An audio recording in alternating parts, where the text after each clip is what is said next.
नमस्कार दोस्तों, इस वीडियो में आप सभी का स्वागत है। इस वीडियो में हम ब्रह्मपुत्र नदी की बात करेंगे। ब्रह्मपुत्र नदी किस प्रकार से भारत में बहती है, इसकी उत्पत्ति कहाँ से होती है और भारत में इसको जॉइन करने वाली इसकी महत्वपूर्ण सहायक नदियाँ कौन कौन सी हैं। तो दोस्तों ध्यान रखना, जो ब्रह्मपुत्र नदी आती है इसकी उत्पत्ति तिब्बत में, ठीक है, कहाँ पर, तिब्बत में एक झील आती है दोस्तों, जिसका नाम आता है मानसरोवर झील। ठीक है, मानसरोवर झील के निकट एक ग्लेशियर आता है दोस्तों, जिसका नाम आता है यांगसी ग्लेशियर। यांगसी ग्लेशियर से इस नदी की उत्पत्ति होती है, किसकी, ब्रह्मपुत्र नदी की। और ये किस किस क्षेत्र में बहती है दोस्तों, तो ध्यान रखना, ये सबसे पहले प्रवेश करती है दोस्तों तिब्बत में। तिब्बत में हम इसको क्या कहते हैं, तिब्बत में हम कहते हैं इसको सांगपो। ठीक है, तिब्बत में बहने के पश्चात यह चीन में प्रवेश कर जाती है, और चीन में दोस्तों इसको क्या कहते हैं, चीन में इसको कहते हैं दोस्तों यारलुंग जांगबो। ठीक है, चीन में बहने के पश्चात ये दोस्तों एक तीखा टर्न लेते हुए, ठीक है, तीखा टर्न लेते हुए कहाँ पर प्रवेश कर जाती है, ये भारत में प्रवेश कर जाती है। और ध्यान रखना दोस्तों, ये तीखा टर्न लेते हुए जहाँ पर भारत में प्रवेश करती है, उस क्षेत्र को हम क्या कहते हैं, उस क्षेत्र को हम कहते हैं नामचा बैरवा। क्या कहते हैं, नामचा बरवा माउंटेन। नामचा बरवा पर्वत होता है, और नामचा बरवा पर्वत में भी कहाँ से, तो क्या बताओगे, यांगयाप, यांगयाप पास के निकट, यांगयाप दर्रे के निकट ये भारत में प्रवेश कर जाती है दोस्तों। जैसे ये भारत में प्रवेश करती है तो इसको अरुणाचल प्रदेश में 4 रिवर्स ज्वाइन करती हैं दोस्तों। कितनी रिवर ज्वाइन करती है, 4 रिवर्स ज्वाइन करती हैं। अब इन रिवर्स के नाम क्या क्या आते हैं, तो सबसे पहले दोस्तों आती है जिंक, उसके बाद आती है दोस्तों दिसांग, उसके बाद आती है दोस्तों लोहित, और लास्ट में आती है दोस्तों जिसका नाम आता है दिबांग। ये 4 नदियां जो आती हैं वो इसको अरुणाचल प्रदेश में लेफ्ट साइड से ज्वाइन कर जाती हैं।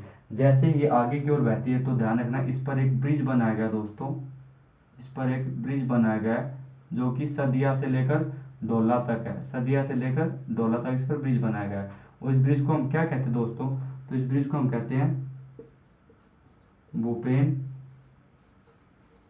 हजारिक ब्रिज। ठीक है, जो कि बहुत बड़े संगीतकार के नाम पर बनाया गया है। आगे बहने के पश्चात इसमें एक राइट साइड से एक नदी मिलती है दोस्तों, जिसका नाम आता है सुबनसिरी। क्या नाम आता है, सुबनसिरी, जो कि इसकी राइट बैंक ट्रिब्यूटरी है। आगे चलने के पश्चात इसमें लगातार 5 नदियां मिलती दोस्तों, लगातार इसमें 5 नदियां मिल जाती हैं। अब इन 5 नदियों के नाम देखते हैं। तो जो पहली नदी आती है दोस्तों, इसका नाम क्या आता है, इसका नाम आता है धनसिरी। ठीक है, जो कि इसकी लेफ्ट बैंक ट्रिब्यूटरी आती है। धनसिरी के पश्चात आती है दोस्तों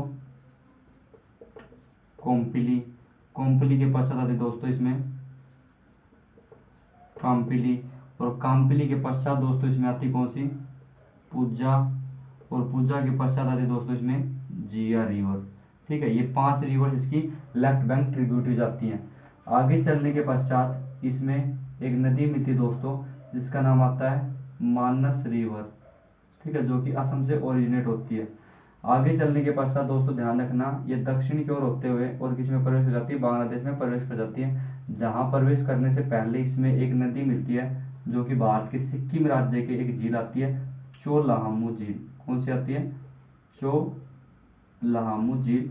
चोलाहामू झील में ग्लेशियर आता है जिसका नाम आता है जेमू ग्लेशियर। जेमू ग्लेशियर से निकल जाती है और किसमें मिल जाती है, ब्रह्मपुत्र में मिल जाती है।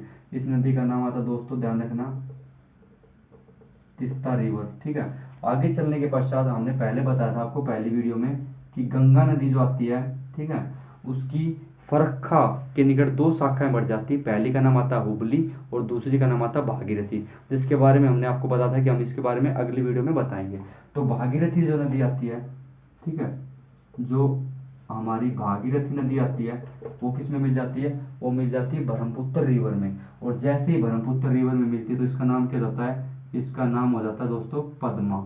ठीक है, आगे चलने के पश्चात इसमें एक अन्य नदी मिलती है जिसका नाम आता है बराक, जो कि इसकी लेफ्ट बैंक ट्रिब्यूटरी जाती है। क्या नाम आता है, बराक। और बराक मिलने के पश्चात ब्रह्मपुत्र नदी का नाम क्या हो जाता है, इसका नाम हो जाता है मेघना। और मेघना के नाम से दोस्तों ध्यान रखना, ये कहाँ पर गिर जाती है, यह बे ऑफ बंगाल में गिर जाती है, बंगाल की खाड़ी में यह मर्ज हो जाती है। ठीक है, तो दोस्तों ध्यान रखना कि हमने क्या क्या पढ़ा कि ब्रह्मपुत्र नदी की उत्पत्ति कहाँ से होती है, ये किस किस क्षेत्र से बहते हुए भारत में प्रवेश करती है, भारत में प्रवेश करने के पश्चात इसमें मिलने वाली कुछ महत्वपूर्ण नदियों के नाम बताए हमने।